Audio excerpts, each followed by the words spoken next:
La persona que está a mi lado forma parte de mi vida y de lo mejor de mi vida desde hace 34 años, nada menos. Era un crío cuando yo lo conocí, no había publicado absolutamente nada, solo lo conocía su familia y sus amigos, no tenía todavía proyección pública, pero ya entonces era alguien que demostraba unas inquietudes alrededor del cine y de la literatura extraordinarias, aparte de que, como ya su hermano Fernando me había anticipado, era alguien profundamente listo y con un gran sentido del humor. También me advirtió que nos íbamos a hacer íntimos antes de que nos conociéramos y dio completamente en el clavo. Estaba pensando en aquel David Trueba de 18 años más o menos, 18, 19, y estaba pensando en el David Trueba de ahora, 34 años después. Y claro, yo no sé si entonces, David, eras alguien muy soñador, si cuando te visualizabas con la edad que tienes ahora, te imaginaste o aspiraste a ocupar el lugar que ocupas en la cultura española, que estás en la élite de la cultura como cineasta, como escritor, articulista y como muchas otras cosas, como guionista.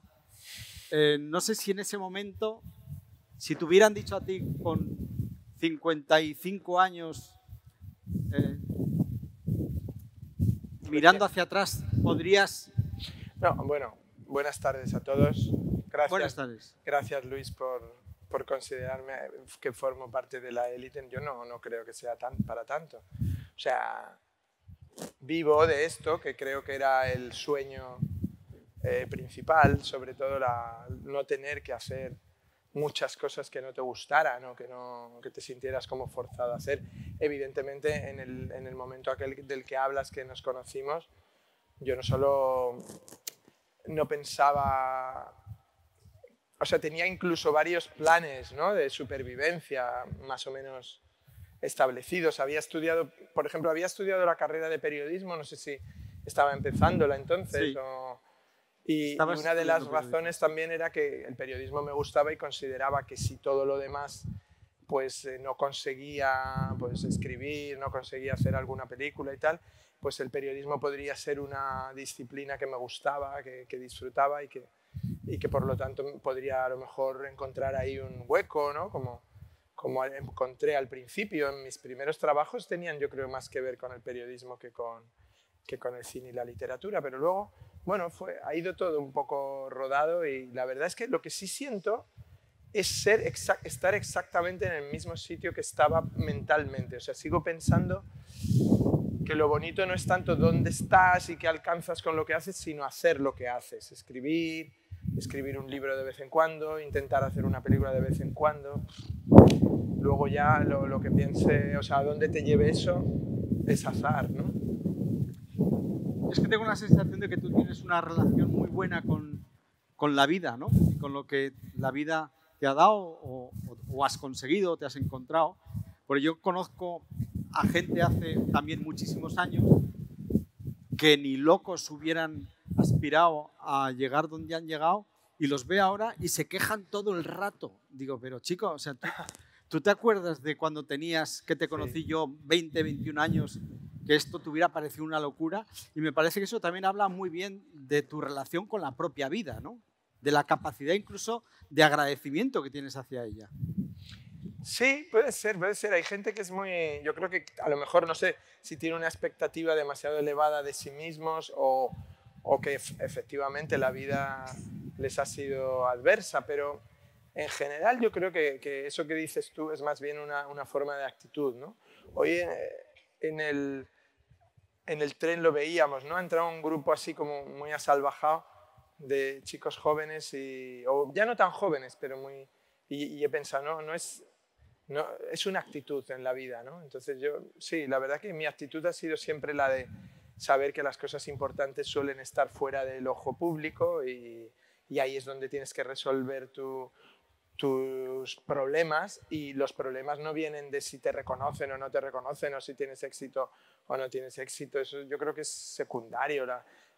Incluso la idea del éxito en general no concuerda a la que yo tengo con la que tiene mucha gente. Porque depende, ¿no? Para alguien que escribir, el hecho de escribir o poder publicar, o que alguien te lea y comunicarte con alguien, es un éxito en sí mismo, ¿no? No creo que haya que buscar mucho más. Si luego eso se transforma en una mayor o menor popularidad, no suele tener que ver con méritos tuyos, sino con errores de apreciación del público, ¿no? O errores o aciertos, yo qué sé. Son accidentes laborales. El éxito es un accidente laboral. Es como un obrero. Pues un obrero lo que intenta es no caerse del andamio. Pero no verás luego nunca a los albañiles festejar el final de la obra porque tienen otra obra casi inmediatamente, ¿no? O más bien lo que les preocupa es si no tienen una obra. Entonces lo nuestro suele ser bastante parecido. O sea, cuando acabamos y entregamos algo, estamos ya pensando en lo siguiente y sobre todo festejando que no nos hemos caído del andamio, ¿no? Y que podemos estar en otra. Bueno, el éxito seguramente, una definición bastante ajustada a la que yo creo que tú tienes, es hacer lo que te apetece sin servidumbres y ganarte la vida con ello. Sí, y también que lo que opinen los demás a lo mejor también en un cierto momento puedas aceptarlo sin grandes traumas, ¿no? Es decir, irlo compensando con tu propia sensación de ti mismo, ¿no? Y yo creo que esas cosas son las que ayudan a no... Porque a veces, muchas veces, la queja esa de la que hablabas o la amargura, en general, la gente que he conocido más amarga es porque cree que los demás no les reconocen lo que ellos se reconocen a sí mismos, ya sea el talento, la relevancia, lo que sea, ¿no? Entonces, en el fondo, yo creo que esa un poco relación de uno consigo mismo es el síntoma más bien del camino correcto, ¿no? Si uno está en paz consigo mismo, puede estar en paz con los demás, pero si uno no está en paz consigo mismo es que les exige a los demás un relleno que seguramente los demás no pueden darles. Por eso he conocido también mucha gente que tiene un éxito impresionante, o sea, no como el mío, o sea, uno de verdad, de los que... y que de pronto están muy mal, ¿no? Y están atravesando unas fases como muy de crisis y tal. Y es porque siempre falta algo, más, quiero más, ¿no? Como los niños. Sí, muchas veces también el éxito hace aflorar el imbécil que lleva la gente dentro también, ¿no?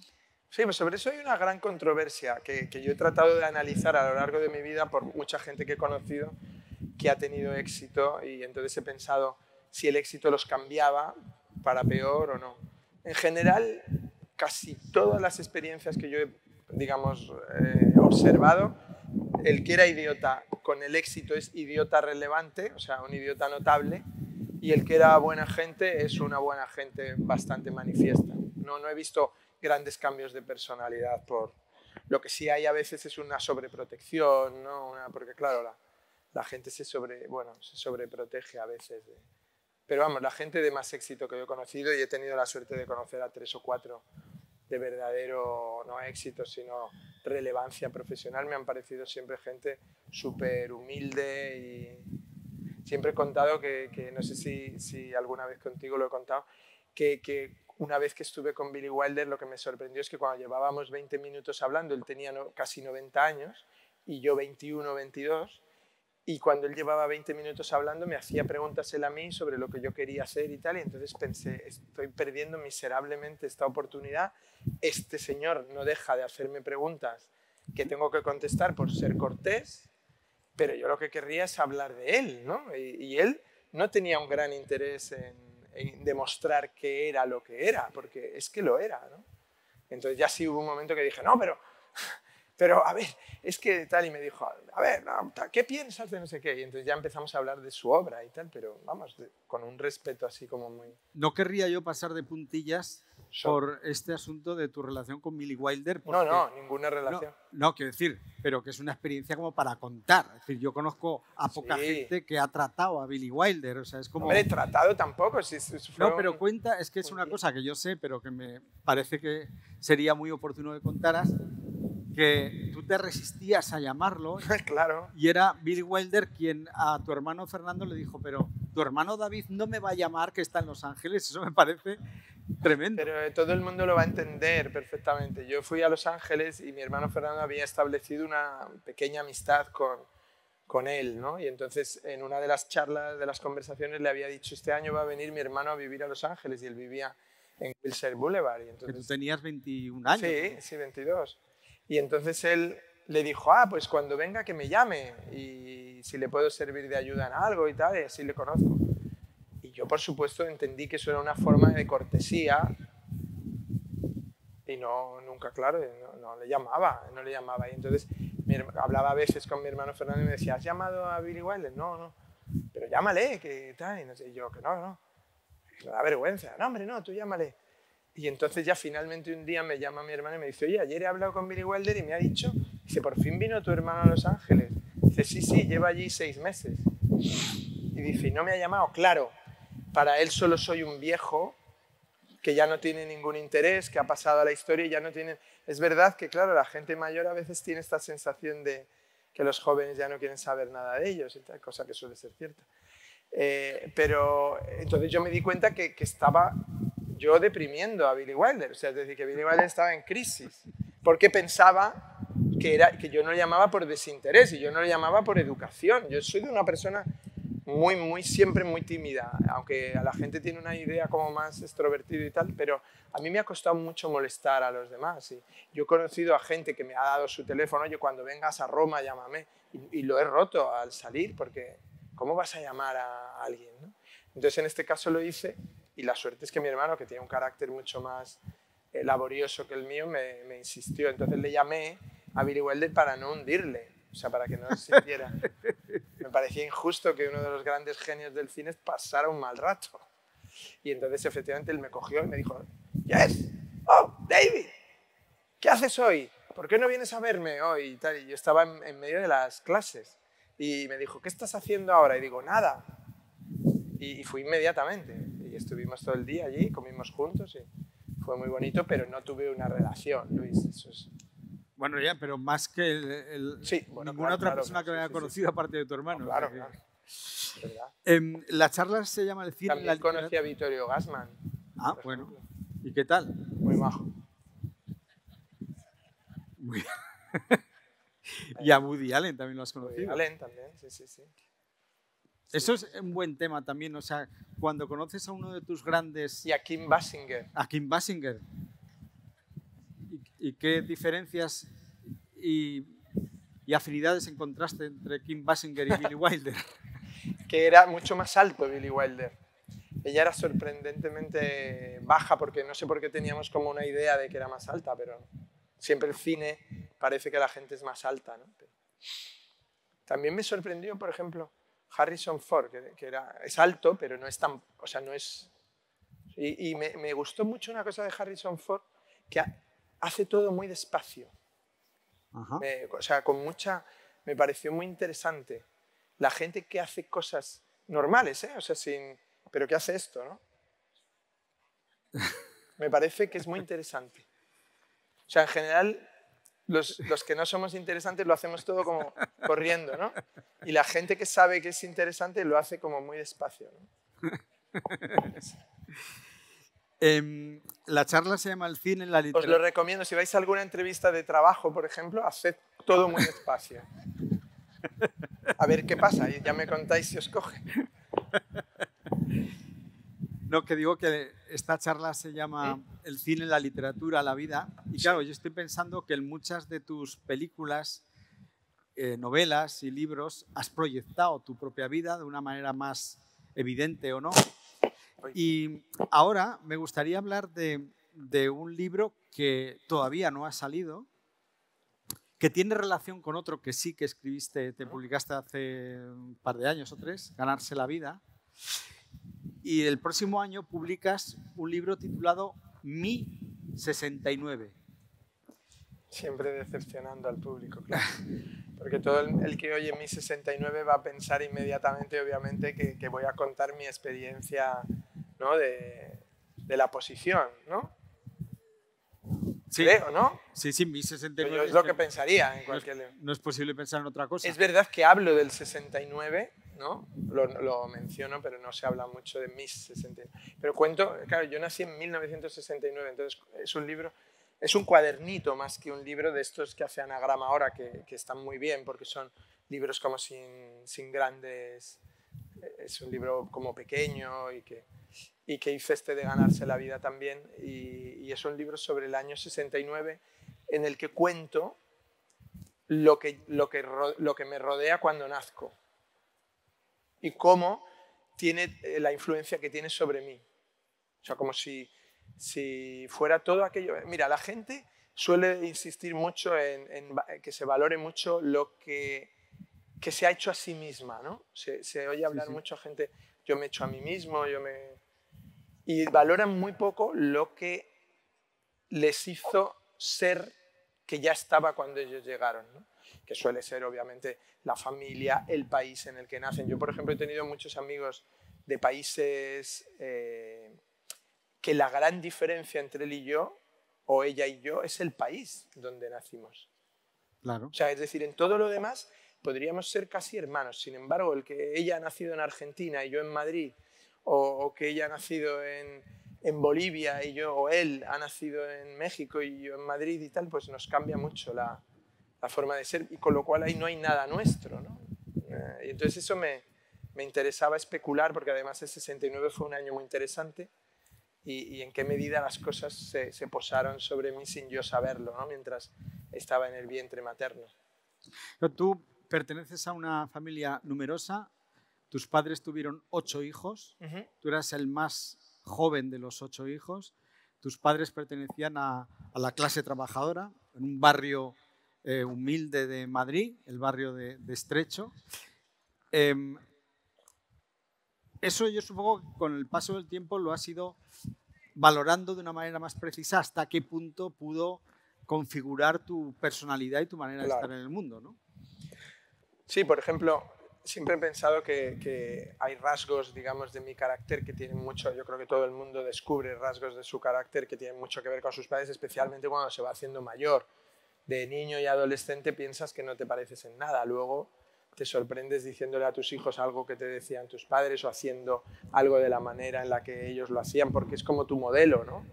Quizá es sorprendente incluso que hijos a veces de maltratadores hayan resultado ser maltratadores, no porque no entiendan que el maltrato es negativo y una cosa ofensiva, sino porque es el único modelo seguramente que tienen de relación, ¿no? Entonces nos marca muchísimo el entorno. Entonces sí, hay muchos elementos, ¿no? Ahora sería como largo contarlo, pero por ejemplo el hecho de que mi padre viviera de vender cosas a domicilio, puerta por puerta. Yo siempre, por ejemplo, cuando vengo a un acto como este, siempre me siento un poco, digamos, amparado en la profesión de mi padre, ¿no? Es decir, a un señor que llamaba a un timbre, hola, tal, no sé qué, ¿no necesitará usted unos muebles de cocina? O me han dicho que aquí tal, o una máquina de escribir, ¿no? Y entonces un poco, al final, yo cuando llego, entro por ahí, tengo una sensación, no sé si tú la has tenido, de gran timidez, o sea... Sí. Hay gente tocando un instrumento, cantando, y tú te tienes que poner en el mismo sitio, ¿no? Y hay gente sentada, y ¿qué vas a decir? Y entonces ahí pienso, bueno, peor era lo de mi padre, y más o menos lo resolvía y le pagaban mensualmente por suerte, yo no voy a tener que ir a cobraros el mes que viene otra vez, pero era difícil, ¿no? Entonces eso, sí, marca mucho. Y por ejemplo, mi madre era una persona que no tenía... Mucha gente me dice, tú eres muy tranquilo. Y es verdad, mi madre era muy tranquila, era antihistérica, que es una cosa que existe la histeria, pero no existe la antihisteria, ¿no? Y se debería entrenar. Mi madre un día, no sé si lo cuento en Ganarse la vida, un día me caí corriendo por hacer las cosas deprisa estábamos en el campo y entonces un amigo mío había venido a pasar el fin de semana y entonces me dijeron, ha venido ya tu amigo Chema. Y entonces yo fui corriendo a ver si le encontraba en la casa, ¿no? Y por el campo alguien había tirado un bote de Nescafé, de esos de cristal, y lo habían roto. Y entonces me tropecé, me caí y me rajé la mano. Y yo tenía 6 años o 7. Y entonces alguien que estaba conmigo me llevó a casa de mis padres. Yo iba sangrando, pero como no sabes cómo sangra la mano. Y sangraba mucho. Y me daba como miedo mirar incluso, ¿no? La mano. Y entonces llegué y llamaron a mi madre. Salió mi madre, me cogió con una calma absoluta. Y mi padre, no lo olvidaré nunca, estaba arreglando la antena de televisión, que era una cosa que se hacía, es como buscar cobertura ahora, ¿no? Se hacía todo el rato y entonces estaba subido en el tejado de esta casa, que no era muy alto, pero se había subido con una escalera. Y entonces mi madre me agarró así, me dijo, vamos, me lavó la mano bajo el grifo, salió afuera y me dijo, ahora vamos a decirle a papá que baje para ir al hospital, pero vamos a decirlo sin llorar y calmados, no vaya a ser que se precipite y se caiga, ¿eh? Como está subido en la antena, y mi padre estaba dando voces ahí en la antena, mi padre era muy energúmeno, y estaba diciendo a alguno de los hermanos que estaba sintonizando la tele abajo, ¿pero se ve o no se ve? Sí, pero con rayas. Y tal, y entonces mi madre dijo, se llamaban papá y mamá mis padres, que era una cosa muy de anulación de la personalidad, ¿no? Entre ellos. Y entonces decía mi madre, yo sangrando así con una toalla y mirando arriba, y mi madre decía, papá, ¿puedes bajar un segundo? Ahora no puedo, no me ves que estoy liado aquí. No, pero hazme caso, baja un segundo. Y a mí todo eso me parecía una lección de cómo se había que comportar, ¿no? Finalmente mi padre bajó y entonces mi madre dijo, es que el niño se ha cortado, hay que llevarle al hospital. Y entonces mi padre empezó, ¡oh, Dios, pero dónde se ha hecho eso! O sea, la reacción contraria, Dios mío, no puedo ni mirar, ¿pero qué se ha hecho? Y, no, ya me cosieron y tal, y todo bien, pero... O sea, esas cosas son muy importantes en la vida. Y luego cuando le preguntas a la gente, ¿qué ha sido lo importante en tu vida? Y siempre dicen, cuando me dieron el Goya, fue muy importante cuando fui la primera vez al festival de no sé qué, o cuando conocía... No, lo importante suele ser eso, ¿no? La primera vez que te caes, ¿cómo te recogen? La primera vez que te muerde un perro, ¿qué dicen tus padres? No sé.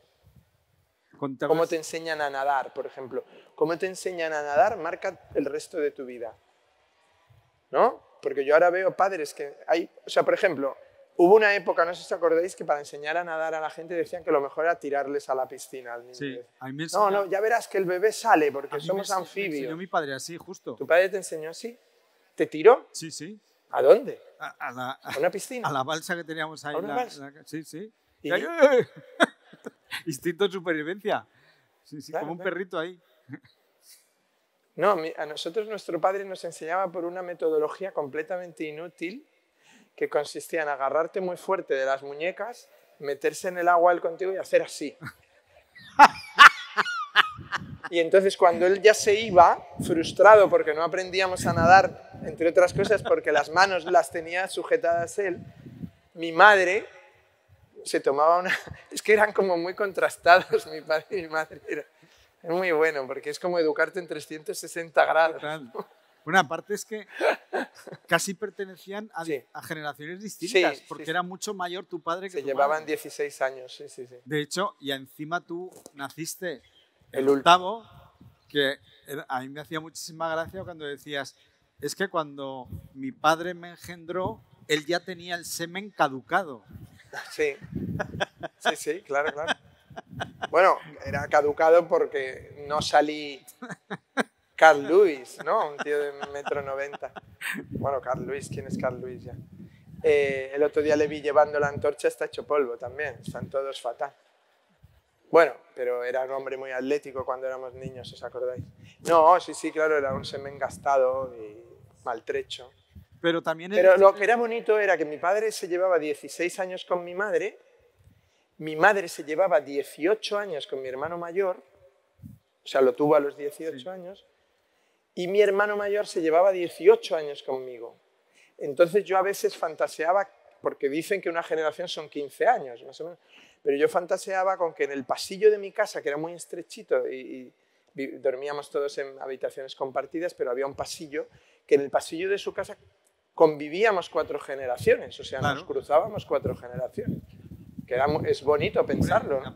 Aprenderías muchísimo. Sí, claro. Y luego una decisión insólita de tu madre, que fue el sacarte del colegio. Eso... sí, pero eso lo he contado muchas veces. Sí, pero a lo mejor... No tanto me sacó, como que no me entregó el primer día según estaba pensado, planificado, ¿no? Pero cuenta eso, o sea, me llevó, gracia. Me llevó al colegio y yo lloraba y lloraba un poco porque mis hermanos mayores habían contado las perrerías, bueno, y los medianos, las perrerías que les hacían los profesores entonces, ¿no? Que eran, uno pegaba, el otro daba con la regla, el otro hacía no sé qué, otro le había desgajado la oreja a un niño, o sea, eran muy bestias, ¿no? Y era también un poco el modelo educativo de entonces. Y entonces yo lloré con razón y tal, y vino una profesora, una señorita que llamaba Ana por mí. No pasa nada, llora, pero ahora ya verá, ahora se le pasa. Y entonces mi madre, en vez de hacer lo que hacen todas las madres, que es con gran pesar entregar al niño a la pedagogía, hizo así, como un poco un recorte taurino, ahora que estamos aquí en esta plaza, hizo como así, interpuso su cuerpo entre ella y yo, lo recuerdo perfectamente, y dijo, bueno, está un poco lloroso, ya volvemos mañana, ya lo traigo mañana. Yo tenía 6 años, perdón, tenía 3 años ahí, o 3 y medio. Y entonces me hizo así y nos volvimos a casa solos. Y yo no preguntaba, porque claro, cualquier pregunta se podría volver en tu contra, ¿no? O sea, como... Y al día siguiente no me llevó. Y ya no entrábamos en el cole por la mañana. Y entonces así estuvimos 3 años sin ir. Porque era el pequeño y yo creo que le daba mucha pena quedarse sola en casa, le daba como un poco incluso... Nunca lo... Ella dice que no, que le parecía como que llevaban a los niños demasiado pequeños al colegio, que yo estoy de acuerdo. Que pasa que ahora las familias son de un niño solo, entonces o le llevas al colegio o se convierte en un dictador, ¿no? Pero, ¿tú crees que esos Nadie quiere tener a Maduro de hijo. Esos 3 años que estuviste en casa sin tener que estar, eso yo creo que te marcaría muchísimo. Sí, mucho más que la universidad. Claro, sí, no lo digo contra los profesores universitarios, que fueron estupendos, pero es que un niño entre 3 y 6 años aprende mucho. Es como una esponja, todo el mundo lo reconoce, ¿no?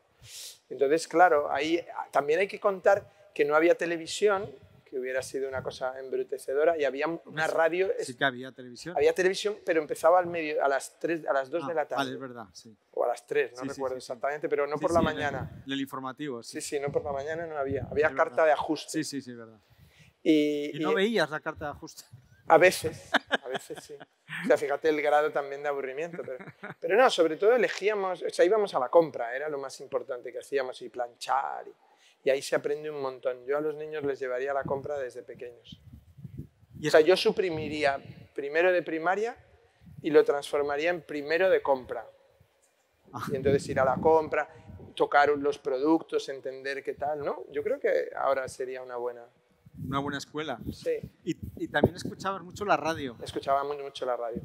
Escuchábamos mucho a Julio César Iglesias, a Alejo García, a Luis del Olmo, y tenían programas donde salían... Yo me acuerdo de escuchar con fascinación a Manuel Vázquez Montalbán, que luego le conocí. Sí, claro. Y me llevé muy bien con él y me cayó muy bien siempre. Y un día se lo conté y le dije, tú sabes que cuando yo era pequeño, mi madre oía mucho a Luis del Olmo y él tenía una sección en Luis del Olmo que solía hacer como un artículo, pero leído, ¿no? O dicho. Y era increíble porque, y luego cuando le conocí es que era así, Manuel Vázquez Montalbán hablaba con puntos y comas. Es verdad. En perfectas construcciones. Como escribía tanto, no tenía la oralidad que tenemos los demás así de interrumpirnos a nosotros mismos o de no acabar las frases, sino que las completaba. Esa gente ya no existe. Y de lo que recreas en 1969, ¿cuál es el episodio que te ha hecho más feliz recrear, evocar? ¿Más feliz? ¿Te ha gustado más? ¿Te has sentido más a gusto cuando lo estabas escribiendo? No estoy seguro, pero creo que el hecho a mí siempre las conquistas que habían hecho mis dos hermanos mayores en aquel periodo, uno con 18 años y el siguiente con 16, habían hecho dos conquistas para nosotros de una audacia increíble. El mayor había empezado a estudiar medicina, cosa que era absolutamente improbable con dos padres que no habían ido jamás al colegio. Que en mi casa, cuando mis padres no tenían un solo libro, ellos. Entonces era asombroso. Ahora me doy cuenta, ¿no? Porque eso tuvo muchísima importancia para los que vinimos después, que mi hermano fuera inteligente, que mi hermano fuera culto, que mi hermano leyera, que a mi hermano le encantara Baroja, por ejemplo, que le encantara Ferrater Mora, que le encantaran cosas que estaban por casa que no habrían estado. Mi padre, una vez que ya mi padre conformó una pequeña como estantería en su dormitorio de libros, uno era las memorias de, no mi lucha, pero como unas memorias de Hitler. El otro las memorias de Pilar Primo de Rivera y otro un libro como de confesiones de Fraga. Ah, muy bien. Entonces, claro, imagínate que yo me hubiera criado leyendo esos tres libros, ahora sería diputado autonómico. O sea. Pues... Y luego mi hermano, el segundo, que es increíble también, con 16 años, eso contándolo lo he disfrutado mucho, consiguió una cosa que te va a parecer increíble. Mi hermano luego fue escultor, pero dibujaba muy bien. Y modelaba en arcilla. Entonces mi hermano, que yo eso se lo vi hacer un poco más, yo ya cuando nací, esto lo que cuento es antes de que yo naciera, mi hermano cogía tenía unas cosas de arcilla y venía un amigo suyo y entonces estaban hablando y se sentaban en la mesa, igual, yo qué sé, pues tomando algo y tal, se ponían a charlar y entonces mi hermano hacía así, con una, no sé cómo se llama la paleta esta de moldear arcilla y los dedos, y decía, sí, hablaba muy poco. Y entonces el amigo, los que estuvieran, hablaban. Y entonces él seguía ahí. Y cuando acababa, hacía así, giraba y había hecho la cara del que estaba enfrente. Y cuando el de enfrente decía, tío, ostras, me lo llevo, hacía así. Y lo rompía y decía, eso es una mierda. O sea, eso no vale nada, ¿cómo te vas a llevar eso? Y tal. Ya te la haré bien otro día. Y nunca lo hacía, ¿no? Porque le daba como vergüenza hacer cosas de... Pero entonces vio que abrieron esto yo creo que tú no lo sabes, abrieron una distribuidora de los libros Disney, que eran libros de fotos de las películas o de dibujos de las películas, al lado de mi barrio, en mi barrio, en Estrecho. Y entonces mi hermano pasó por la esta y lo vio Disney y tal, y como veía las películas de dibujos animados y tal, entró y les dijo que si le podían regalar algunos libros y cosas de Disney. Entonces alguien de allí le debió decir, qué morro, ¿no? Aquí no regalamos, esto es no era una tienda, era la distribuidora. Y entonces le dijeron, pero ¿tú pintas bien? Dijo, sí, pinto bien y moldeo. Ah, ¿moldeas? ¿Y qué haces? Sí, hago moldes en arcilla. ¿Y tú podrías hacer un molde de un personaje de Disney en arcilla? Y él dijo, sí. Ah, sí, pues un día, hazlo y nos lo traes un día. Fíjate qué cosa tan rara, ¿no? Y entonces mi hermano se fue a casa y moldeó en arcilla, en un bloque de arcilla, no sé qué personaje haría. Y fue y se lo llevó. Y le contrataron para hacer moldes de los personajes de arcilla que luego hacían, pero tenían que ser más grandes, ya tenían que ser de medio metro así. Y los hacía y se fabricaban en piedra de piedra falsa. Y se llevaban a parques, pero en toda Europa. Qué bueno. Y le daban 1.500 pesetas, que era una fortuna un poco para él. Y entonces, claro, cuando cuento esas cosas, siempre digo, ¿cómo va a tener algún mérito lo que tú has sido en tu vida? O sea, lo que tenían mérito eran que los dos primeros iban abriendo como mucha beta, ¿no? Mucho surco. Sí, sí, caminos. O sea, de hecho, yo siempre he sentido como un cierto complejo de ser de los más tontos de mi familia. O sea, como comparado con cosas y tal que yo veo y compruebo, siempre es como, pues la gente supiera. A lo mejor eres uno de los más tontos de tu familia, pero eres uno de los más listos de España. No, hombre, no. España tiene gente muy lista. Sí, sí, lo que pasa es que no salen en la tele. Pues tú eres de los que más. Los que Hemos llegado al término de esta conversación. Me cago que en la mar. Nos hemos quedado con muchísimas Pero cosas ha sido de que hablar. cortísimo, ¿no? Cortísimo. Pero como decía Baltasar Gracián, lo bueno, si breve, 2 veces bueno. Muchísimas gracias, David. Un aplauso para este crack. Gracias.